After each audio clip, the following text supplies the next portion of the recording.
অনেক যুবক এই এলাকাতেও দেখি, বহিরাগত এলাকার মধ্যেও দেখি, যুবক তার বাবাকে সম্মান দিতে জানে না।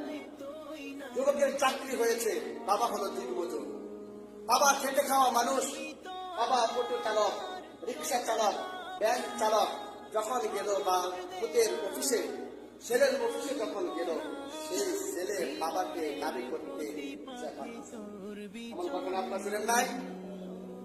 বাবাকে দাবি করে না, অথচ যেই বাবা তাকে চাকরি দেওয়ার জন্য, তাকে লেখাপড়া করানোর জন্য হাড় ভাঙ্গা মেহনত করেছেন, মাথার ঘাম পায়ে ফেলিয়েছেন, নিজে না খেয়ে, ঈদের সময় নিজে পোশাক পরিধান না করে, নিজে জুতা পরিধান না করে, জুতা খরিদ না করে সেই সন্তানের মনকে খুশি করেছেন, সন্তানকে কাপড় কিনে দিয়েছেন, সন্তানকে জুতা কিনে দিয়েছেন। বাবা তুমি ঈদ করো, আমার ঈদ করা, আমি ঈদ করবো, আমার ঈদ খুশি চলবে।